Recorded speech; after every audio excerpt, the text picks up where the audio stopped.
I don't think so. I think it's one of communications, Jerry. We're quite aware of the feeling, I guess, is the proper terminology that prevails around the country, particularly in people's thinking toward Vietnam. But I think our major problem is one of presenting West Point as it really is. Do you go after an athlete and then say, young man, how would you like to go to West Point? Or are you informed as to who's coming to West Point and then try to get your athletes from there? Well, we hear about a lot of young prospects through their success in high school, and we are naturally attracted to them. Then the first thing we must do is check out their academic status to see if they can get in, and then encourage them toward the opportunities that prevail at West Point. Is it a difficult 4 years of student life in that studying hard and not having many hours to yourself would be considered difficult? Well, I think the effort that is required during the 4 years as cadets at West Point is more than compensated for by the opportunities to prevail after West Point. And it's like everything else in life that we face, the good things come with a little effort.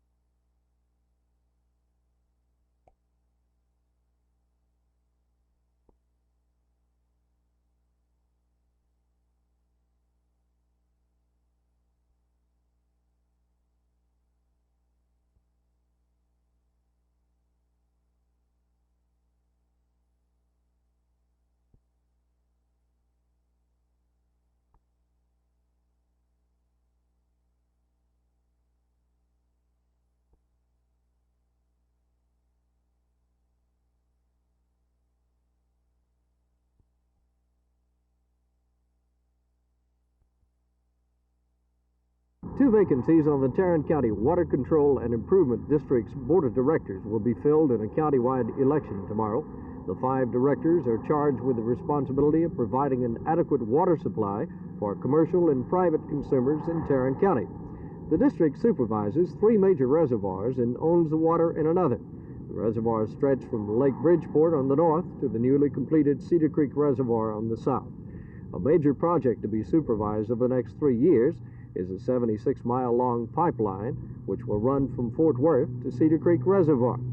Water Board Administrative Assistant Chuck Whalen describes the status of that $35.5 million project. Well, of course, the project has been in the planning stages for some time now. The first increment contract has been awarded. This will be the first of 5 separate contracts which will complete the project.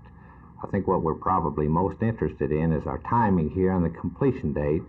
We are presently contemplating completion of the project in late summer of 1973. There are 17 candidates for the 2 vacancies on the board. Voters in Tarrant County will cast votes in some 21 different polling places tomorrow. The results should be final by about 9 o'clock tomorrow night. Art Sinclair, Channel 8 News on the Move, Fort Worth.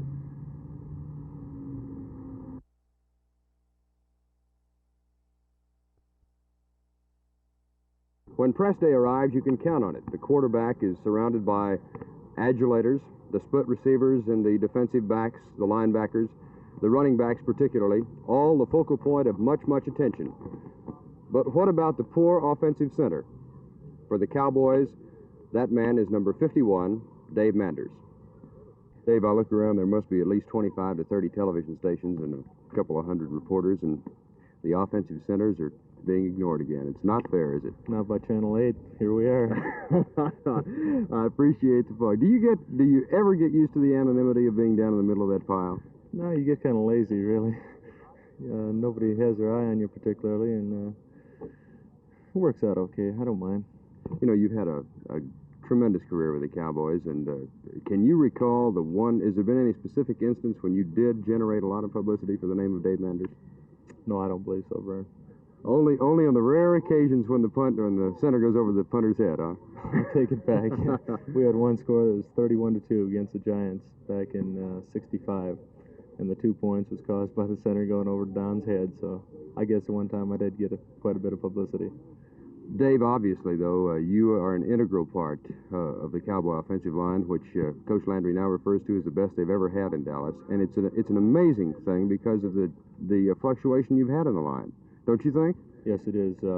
we have only two people in their original positions, John Nyland and, well, Ralph isn't even in his original position. He's at tackle, but it's the other tackle.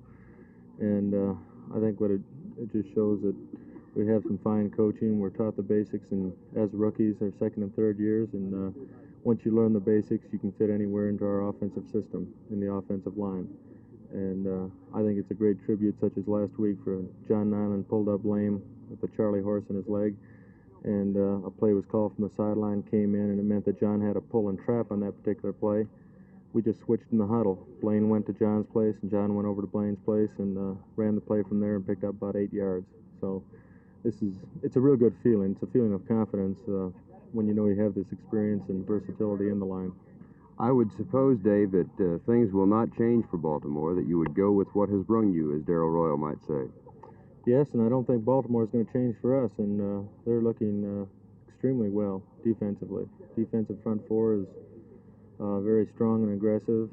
Personally, I have Mike Curtis to block the middle linebacker, and he has to rate one of the top 2 or 3 in the league as far as middle linebackers.